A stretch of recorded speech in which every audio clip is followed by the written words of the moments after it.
I'm Esther. And I'm Susie. And this is Limited Time Only. Brief, a pick-me-up in shorter podcast form.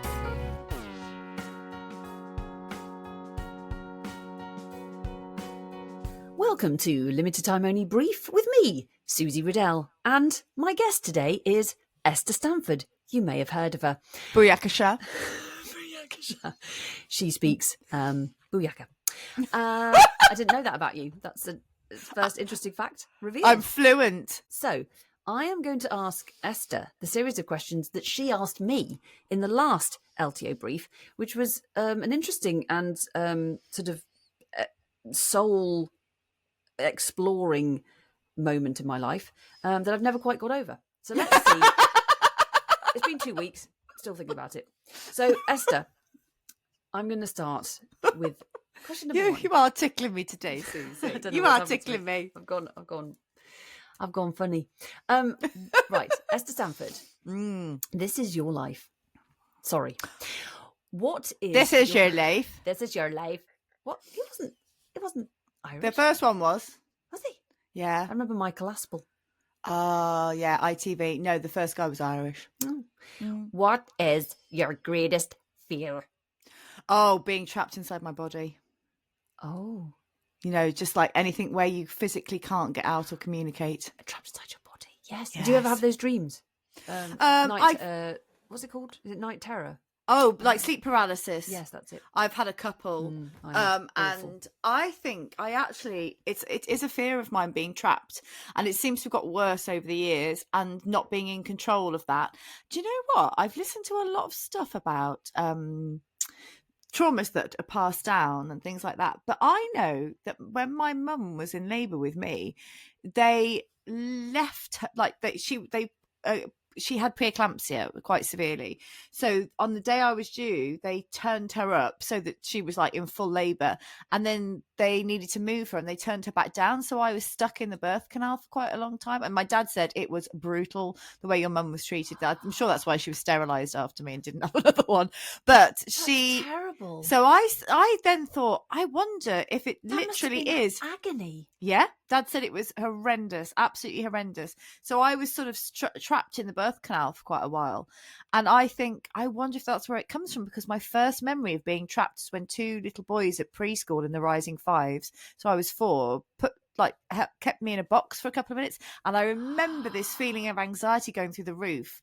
And so there's something around that. So I genuinely think it might have stemmed from that. So, yeah, that's a long answer. Sorry. There you go. What is the trait you most deplore in yourself? Deplorable. Indecision and overanalyze. Not indecision. It's the questioning of every decision I make, and the not just being able to. Some things I'm pretty instinctive with. Other things I'm instinctive, and then I go, or should it have been that, or should it have been that, or was I unfair? Yes, or was that weird moment where you think, I absolutely know what I think about that. Yes, and then the next day you think something. Yeah. I get that. Yeah, I don't like it. Like that. lack of self-assuredness, I think, is probably the thing that I really would like to work on. Okay. Well, we can work with that. Impatience as well. I can be very impatient. I know you said that. And with sometimes when I'm having conversations with people, I think, oh, come on, get there quicker. Yeah. Spit it out. What is the trait you most deplore in others?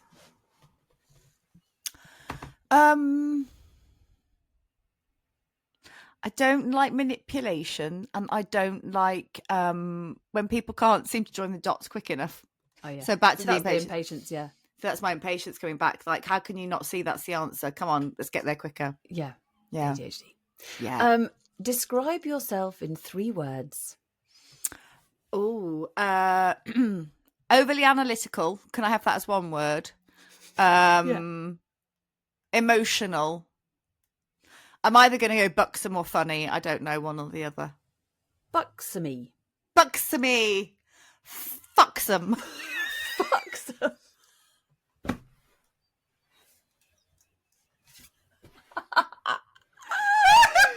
That's brilliant.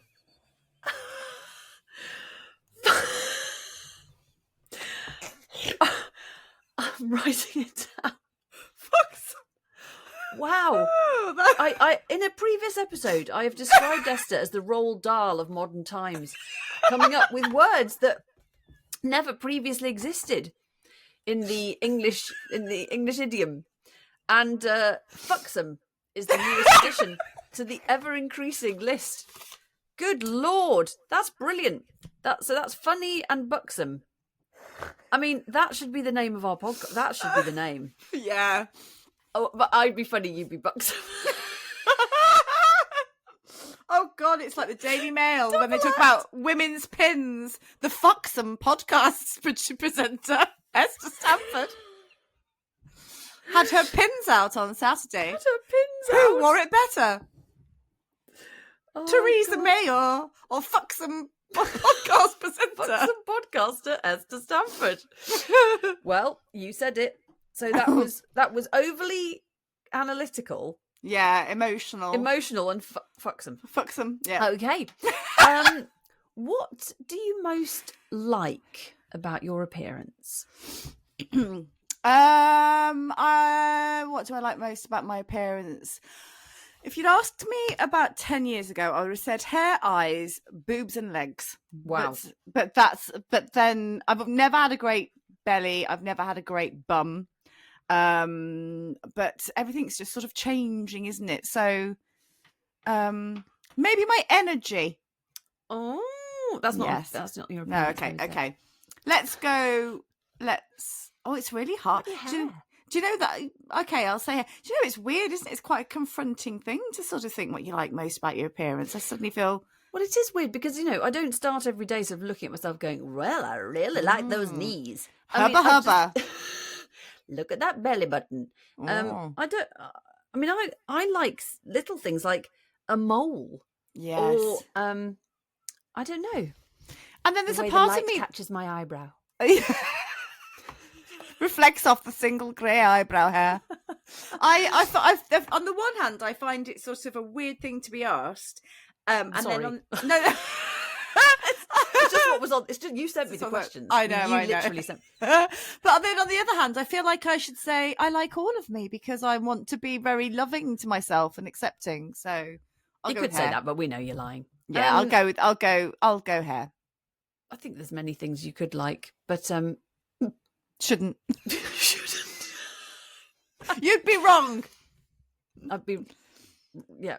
Fuck if Fuck you them. could bring something extinct back to life, what would you choose? Oh, I don't know. I mean, I shouldn't. I suppose the temptation is to say my mum or my grandmother, but if they were here, then I wouldn't be here in this capacity. I wouldn't have these children. I wouldn't be married to this man and that's stuff where it gets like complicated. that. I don't think Butterfly you need to think effect. too. I mean, if you think of the dodo, then you're completely changing the, the whole ecosystem, and that could just fuck everything up. So, I mean, if I was in Friends, I would definitely be a Geller. I need to go away and think about this and laminate it. What would I like to bring back? Something that's extinct. I might just have to go pass. I don't know. Oh, maybe some like animal that's gone extinct that shouldn't have done because of man's stupidity. Let's go with that. Let's go with that. Who would play you in the film of your life? Oh, can I have somebody I just would like to play me? Rachel Weisz. Really? Mm.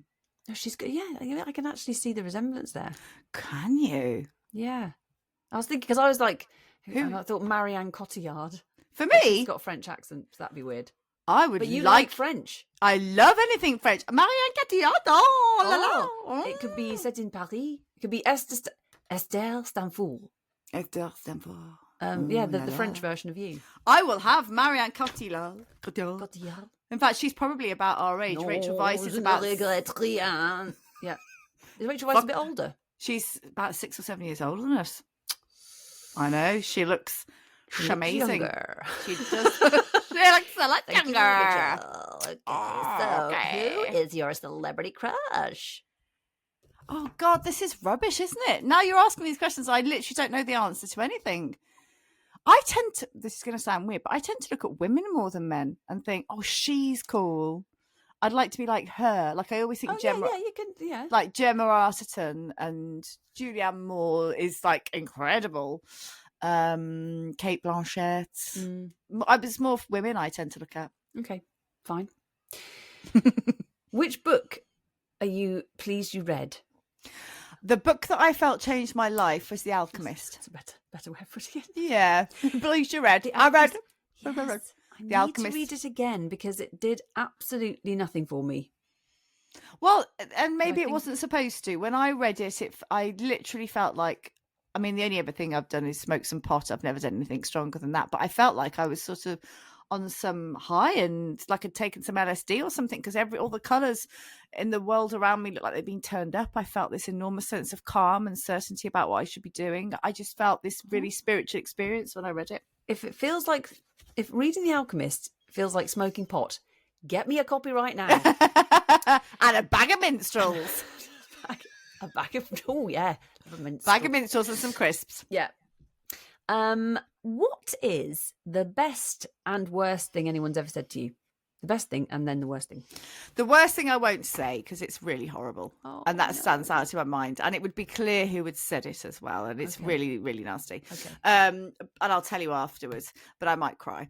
No, but I won't tell you on the show. But the best thing, I don't know. It's hard to hold on to the best things, isn't it? But I do feel like I've had a lot of lovely things said to me by lots of lovely people in my life, you included. And I think it's always just when people tell you oh God, why am I going to cry? Just when people tell you they love you. Yeah.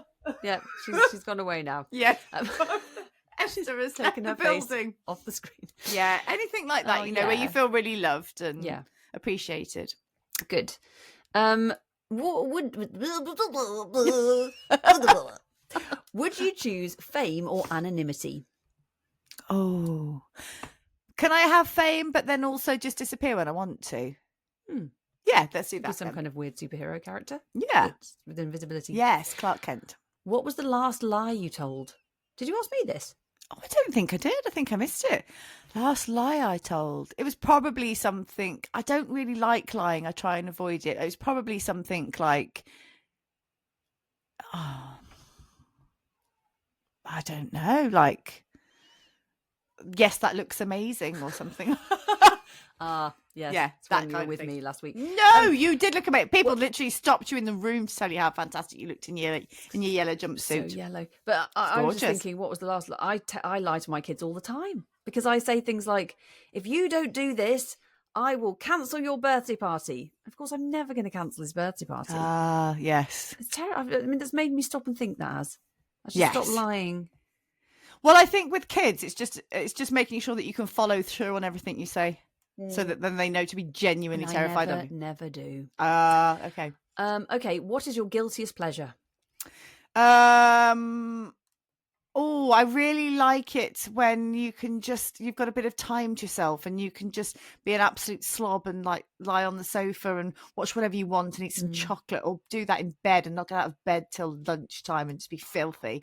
In fact, I remember on Mother's Day, not this year, last year, it rained and Ian said, "What do you want to do?" And I said, "I want to not get dressed or brush my hair." And I drank Bucks Fizz all day and we played board games. Brilliant. And I was like, that's all I want to do. I'm literally not doing anything other than playing board games and being with you lot for the day. And I was like, this is heaven. Oh, that's lovely. That's so nice. It would be really, if any of you, while listening to this, have thought of your own answers to these questions, we'd love to know. Yes. Love to know who your celebrity crush is. I need to go away and think about that one. What's your guilty pleasure? Yeah. I think those questions about describing yourself in 3 words and what's the trait you most deplore in yourself and others, I think those are really difficult and interesting questions. I mean, ideally, we'd say I don't deplore anything in myself. Yeah. I love myself. I accept myself as I am, and I'll change things I can't. What I would be interested to know is, you describe me in 3 words and I'll describe you in 3 words, because it would be interesting, because how we see ourselves is probably very different. So for you, I would say funny. That's definitely a crossover word. Very, very, now which ones would I go for? Creative, but you're very intelligent as well. Perceptive, driven. How many words do you like? What 20 words would you use to describe me? Driven, determined, ambitious, Oh, wow. funny, caring, mad as a box of frogs. That's a lot of words. Too many ideas for your own brain, and constantly on the go. Wow. Well, you think I am, but I sort of after this, I'll go and lie down, face down on the floor. Oh, okay. I might have some licorice just poking out the side of my mouth, and then I'll just won't do anything for the rest of the day. You, well, I always describe you as a catalyst and a marvel. That is like your sort of little tagline when I think. Yes, you do say that to me. I would say generous, kind, highly intelligent. I don't know about that. 3 words. It's hard, isn't it? Funny as well. I think perceptive. Yeah, I'd have to sort of narrow it down to the. It's hard, isn't it? Yeah, but yes, a lot of things. Yes, catalyst and marvel. I always think, and you've written that in my cards many times, and yeah, it's lovely. It is interesting how you perceive yourself as to how other people perceive you as well, and what you. In fact, actually, this is really interesting. I was filming last week or the week before, I can't remember, and I was talking to somebody, and she's got, her dad had changed the names of people in her phone, so she's got a different name in the phone, and blah blah blah. And then she said that for me, her dad had put Esther, the woman my dad is scared of. And I thought, that's interesting, but like and I said, what? So what are you talking about? And she said, you're quite a powerful woman. And I thought, that is not how I ever see myself at all. I would not have remotely. No, as intimidating in any way. No, I wouldn't either. You are. We had a discussion a few weeks ago. When was that discussion? I don't know which discussion was. Soap characters. Oh yes. This powerful. Last week. Was it last week? Well done. God knows. Or is it next week? One or t'other. That's really interesting. That's really, and sometimes, I mean, I don't know if you ever do this, but do you ever try and see yourself as other people might see you? Occasionally, yeah, occasionally, and I think that's almost like what my downfall is that I'm not just who I am. I'm sort of overthinking, and then thinking about how I'm perceived, and then thinking about, and actually I have read that's quite manipulative, unintentionally trying to control other people's opinions of you in a way, you know, like adjusting yourself. But I don't think it's not a conscious. I remember actually one of the nicest things somebody said to me was Ian Smith, who ran the Nottingham television workshop. He's like a father figure to me, but he said to me when we were in Paris, he said, "You're a shapeshifter, you are." And I remember as an actor taking that as a huge compliment. He said, "You're a proper shapeshifter." And but I think it's just skills that you learn maybe from childhood about how to cope. So it's more about, what does this room need from me, and what does this room need from me? So it's not a consciously. I can understand why No, go on. I was going to say, I can understand why it would be considered manipulative, but it doesn't feel manipulative. It feels more like a safety mechanism. No, and it's not actually conscious. It's not. You're not trying to influence other people's opinion. You're just, it's exactly that. It's, what does this room need? But there's also the idea of how does this group of people, how do my 6-year-old son's friends see me? Yes. And you know, and I think at the moment, because the kids are so young, there is this. I am different. I came back from being an award ceremony with you and having a day just as being Susie with her very good friend, you know, and we were having fun, and we were just talking about things, you know, our things. And then you get back home and you have to become mum and making sure they're not doing anything that they shouldn't be doing, and making sure it's just like this whole other side. And sometimes I think, God, I wish more of Susie, who hung out with Esther for the day, could be here, you know, go at the playground. I think it's easy to box. At the moment, I feel sometimes like I've boxed myself into roles and to a certain way of being in with certain people, that I actually would like to change it a little bit.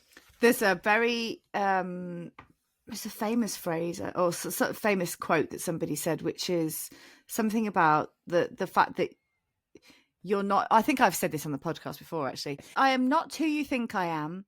I am not who I think I am. I am who I think you think I am.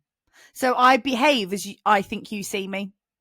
So maybe if you're in a room where you're known for being really lively, like people, this group of people see you as a very lively, funny person, you turn that on for that group more. Or if they think that you're more serious and calm, you're doing what you think they expect from you unconsciously. Yeah.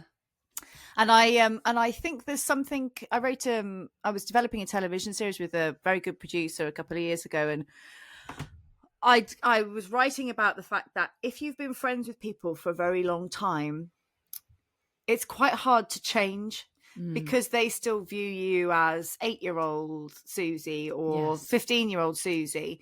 You sort of get locked into those roles. But of course, over the course of a life, you change a lot. I mean, even within a marriage, my husband and I are we've been together. When did we get together? 96. So we've been together 29 years, but we are very different people from the people who first got together. And it's going with that, isn't it? And being able to be authentic and change. Yes. I suppose that's why it's quite nice making friends at different stages in your life to keep making friends. I mean, I think probably some people just think, well, I've got my friends. But I still like making new friends because, yes, they're seeing you as it's a whole new person, and you can kind of you can be whatever you can be more the version of yourself at that point, which is very nice. Actually, it's lovely. And actually, when we were at the awards last week, I felt like I was meeting all these wonderful women, and I thought, oh my God, I would never have met you, and you're really opening my eyes to things I wouldn't have considered, and you have a different perspective on the world, and you don't know me from Adam, so you're just taking me at face value, this, which is potty mouth swearing, living up to what I think most people think of me.